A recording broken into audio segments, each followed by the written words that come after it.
Hello student, स्वागत है आप सभी का एक बार फिर से हमारे इस ऑफिशियल यूट्यूब चैनल में। आज की इस वीडियो में हम बात करेंगे सर सैयद अहमद खां के विचारों की। ये इंपॉर्टेंट क्वेश्चन है आप सभी के लिए, उन सभी के लिए जो कि MPSE 004 को पढ़ रहे हैं और उन सभी के एग्जाम है।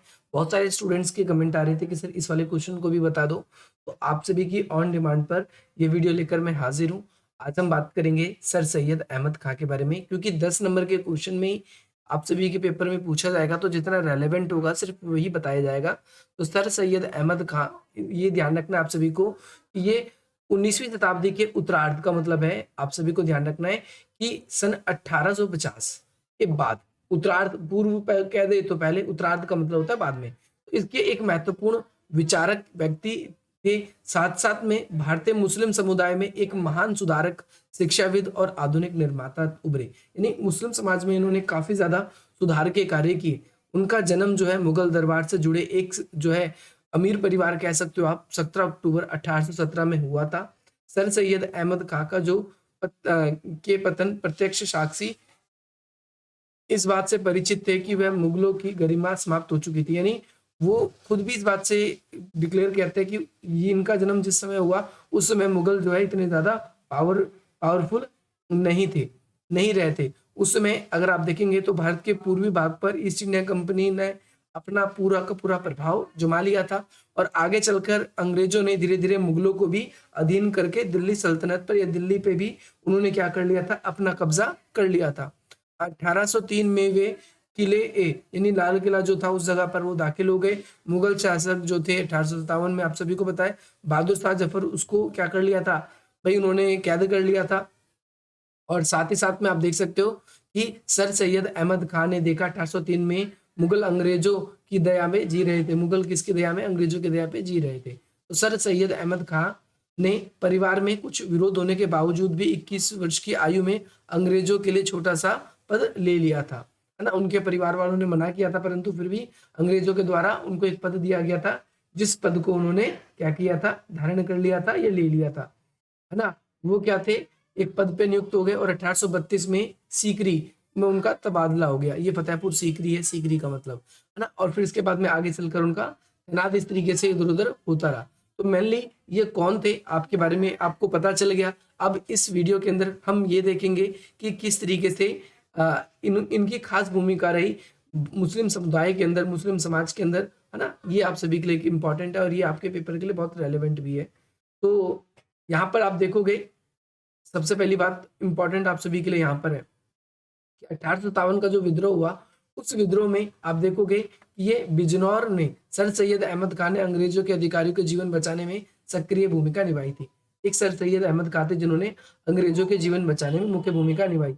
और इस विद्रोह में सर सैयद अहमद खान के जो परिवार है, उनके परिवार को इस वजह से नुकसान भी उठाना पड़ा, और वे काफी बड़ी कठिनाई में आकर फंस गए थे, और लेकिन फिर भी आगे चलकर ये बच गए। इस विद्रोह को देखकर अंग्रेजों द्वारा बर्बरता पूर्वक दबाने में, जो इस विद्रोह को दबाया गया, तो सर सैयद अहमद खां को यकीन हो गया कि अंग्रेज जो है बहुत शक्तिशाली थे, और उनसे उनके विरुद्ध किसी भी प्रकार के विद्रोह करने का बिल्कुल भी कोई फायदा नहीं है। तो इन्होंने सबसे पहली बात तो ये बताई, और दूसरी बात, बाद में अंग्रेजों ने मुस्लिम पर संदेह करना आरंभ कर दिया कि वे अंग्रेजों को हिंसात्मक रूप के विरुद्ध देखते हैं। यानी जो अंग्रेज हैंगे, वो मुस्लिम का जो पहले अंग्रेजों पर भरोसा था, वो भरोसा उठ गया, आप कुल मिला के ये बात कह सकते हो। सामाजिक समूह की अपेक्षा मुस्लिम जो है वो मुस्लिमों से वो थोड़ा सा कठोरता पूर्वक व्यवहार करना शुरू कर दिया उन्होंने। और भारत में हिंदू मुस्लिम के बीच में इन्होंने, अंग्रेजों ने खाई भी उत्पन्न करनी शुरू कर दी, क्योंकि अगर ये एक हो गए तो क्या होगा, हमारा शासन ज्यादा लंबे समय तक नहीं चल पाएगा। इसीलिए सर सैयद ने मुस्लिम और अंग्रेजों के बीच में मेल मिलाप की जिम्मेदारी ली, या फिर आप कह सकते हो कि अंग्रेजों और मुस्लिमों के बीच में मेल मिलाप का काम इन्होंने किया था, एक मुख्य भूमिका ये निभाई। विद्रोह के तुरंत बाद ही विद्रोह से संबंधित विभिन्न मुद्दों पर क्या की गई भाई, रिपोर्ट लिखी गई। पहली पुस्तक जो थी वो ये लिखी गई, आप सभी सकते हो, तारीख ए जो है सरकाशिए बिजनौर, इस विद्रोह से संबंधित घटनाओं का विवरण इसके अंदर मिलता है, और आगे चलकर ये प्रकाशित भी हुई, यानी छपी भी। आगे चलकर हम देखते हैं कि अंग्रेजों की राय इस बात भारतीयों से, अंग्रेज भारतीयों की इस राय से अनजान थे कि भारतीयों ने जानबूझकर देश के शासन से वंचित रखा गया, यानी भारत को लंबे समय तक एक देश के शासन से वंचित रखा गया और अलग अलग तरह की इस चीज में इंपॉर्टेंट बात थी। यहाँ पर देखो उनके जीवन के बारे में ही बताया गया है, ये ज्यादा इंपॉर्टेंट नहीं है। इसके बाद में यहाँ पर देखो हिंदू मुस्लिम एकता की बात करी इन्होंने और आधुनिक शिक्षा में उनका क्या योगदान है, ये इंपॉर्टेंट है। देखो सर सैयद अहमद खां को विश्वास हो गया था कि मुसलमानों की गिरती हुई स्थिति को रोकने के लिए मुसलमान अंग्रेजों द्वारा लागू की गई आधुनिक शिक्षा को ग्रहण करें। तो शिक्षा के लिए ये अंग्रेजों की शिक्षा के लिए सपोर्टर थे, पहला पॉइंट आपको याद रखना है। इस उद्देश्य को ध्यान में रखते हुए उन्होंने उत्तर प्रदेश में गाजीपुर में 1863 में क्या किया, जो है साइंटिफिक सोसाइटी की स्थापना करी और साहित्य वैज्ञानिक साहित्य उर्दू अनुवाद करना शुरू कर दिया। यानी अंग्रेजों का जो भी अनुवाद था उसे उर्दू में अनुवाद करना शुरू कर दिया ताकि उर्दू भाषा में उसको लोग बाग पढ़कर क्या कर सके, शामिल हो गए। इसमें कई सारे हिंदू भी उन्होंने मुख्य भूमिका निभाई थी, आप सभी को ध्यान रखना है। वो यंत्रिकी, विद्युत, गैस, यंत्रिक, प्राकृतिक संसाधन जैसे ऐसी बहुत सारी चीजों को उन्होंने ट्रांसलेट किया था और साथ साथ में बाद में ये सोसाइटी अलीगढ़ में आ गई। 1866 में सर सैयद अहमद, है ना, सर सैयद अहमद ने सोसाइटी की ओर एक जो है जर्नल शुरू किया जिसका नाम इंडियन इंस्टीट्यूट गजेट था। ये ध्यान रखना, ये न्यूज़पेपर था, इंडियन इंस्टीट्यूट गजेट शुरू किया था इन्होंने। और आगे चल के इंग्लैंड की यात्रा के बाद में इन्होंने अंग्रेजों की कई संस्थाओं का भी अवलोकन किया, यानी उसके बारे में कई जगहों के बारे में, अंग्रेज की संस्थाओं के बारे में उन्होंने पढ़ा, कैसे शासन चलाता है, कैसे नहीं क्या करता है, इस तरीके से। और इसके बाद में भारत के जो मुसलमान हैं उनकी उन्होंने एक बात समझ लिया कि भारत के जो मुस्लिम है उनकी स्थिति को सुधारना ही पड़ेगा और उनकी स्थिति जब सुधरेगी तभी कुछ हो सकता है। और स्थिति सुधारने के लिए उन्हें शिक्षा अनिवार्य है, शिक्षा जरूर मिलनी चाहिए।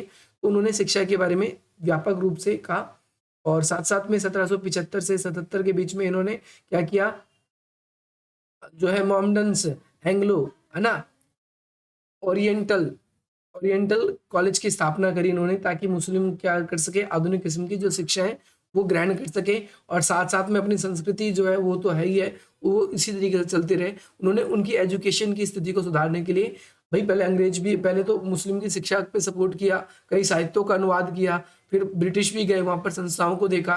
उन संस्थाओं के थ्रू इन्होंने एक बात समझा कि यार ये तो इंडिया की जो मुस्लिम है उनकी स्थिति बहुत खराब है, उनकी स्थिति सुधारने के लिए क्या करना पड़ेगा, उनके लिए कुछ ना कुछ काम करना पड़ेगा। और वो कुछ ना कुछ काम कैसे होगा, कुछ इस तरीके से ही होगा। अंग्रेजों का मुसलमानों के साथ में समन्वय स्थापित करने के लिए उन्होंने क्या किया कि भाई आधुनिक शिक्षा, कुरान की नई व्याख्या करने के समर्थक में जो है आगे चलकर क्या किया गया, रूढ़िवादी जो विचारधारा थी उसकी आलोचना की गई। किसके द्वारा, ध्यान रखना आप सभी को, सर सैयद अहमद खां के द्वारा रूढ़िवादी मुस्लिम जो विचारधारा थी उनकी आलोचना काफी ज्यादा की गई और इनकी आलोचना भी हुई, इनकी भी हुई।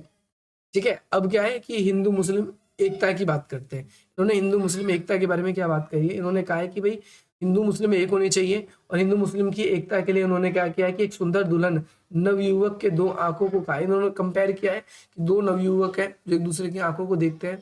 उन्होंने 1888 से 1898 तक, है ना, तजीब उल नायक दो निबंध लिखे जिसमें मुसलमानों को गो हत्या छोड़ने के लिए प्रेरित किया। तो सबसे पहली बात तो उन्होंने, पहला पॉइंट आपको यहीं से मिल जाता है। दूसरा पॉइंट है हिंदू और मुस्लिम के बीच में क्या किया, उन्होंने समन्वय स्थापित करने की कोशिश करी। ध्यान रखना आप सभी को, समन्वय स्थापित करने की कोशिश करी। सर सैयद अहमद खान ने विभिन्न विचारों को पढ़ा था, समझा था और मुसलमानों की भलाई के लिए वो वचनबद्ध थे। इसी के साथ साथ उन्होंने ये देखा कि भाई हिंदू और मुस्लिम कई सदियों से इस देश में रहते आए और ये उनका स्थान भी बन चुका है। तो इसीलिए इन्हें एक दूसरे के लिए क्या करना चाहिए, सपोर्टिव होना चाहिए, ना कि एक दूसरे के विरोधी होनी चाहिए। इन्होंने कई सारे, जैसे उर्दू को फारसी लिपि में और हिंदी नागरी लिपि में बदलने के लिए एक क्या किया, एक आंदोलन के रूप में इन्होंने कई प्रवृत्तियां दिखाई। कई सारे इनके उस समय आलोचक भी रहे, लेकिन उन्होंने क्या किया, साहित्यों का अनुवाद किया ताकि लोग एक दूसरे को समझना शुरू करें और उनके बीच में जो कुआं और खाई है, जो अंतर है, वो अंतर धीरे धीरे खत्म होना शुरू हो जाए। इसके बाद में हम देखते हैं कई सारे तर्क प्रस्तुत किए गए। इन्होंने कई बातें कही कि जैसे मुझे विश्वास हो गया कि दो राष्ट्र जो है वो अब मिलके शायद एक साथ काम नहीं कर पाएंगे इस वजह से। और यहाँ पर हम एक चीज और देखते हैं, इन्होंने हिंदू और मुस्लिम की एकता के लिए और भी कई सारे तर्क प्रस्तुत किए, है ना। तो इसमें बात करते हैं हम, यहाँ पर इंपॉर्टेंट है आप लोगों के लिए, जैसे भारतीय राष्ट्रीय कांग्रेस है ना, तो उन्होंने कहा कि भाई मुसलमान समुदाय के हित में नहीं है। इन्होंने कहा था कि भाई जो नेशनल कांग्रेस है वो मुस्लिमों के हित में नहीं है, इसीलिए उनको थोड़ा सा अलग रहना चाहिए उनसे। इसके अलावा क्योंकि कांग्रेस जो थी वो एक स्ट्रीट वॉल की तरह थी, जो कि अंग्रेजों के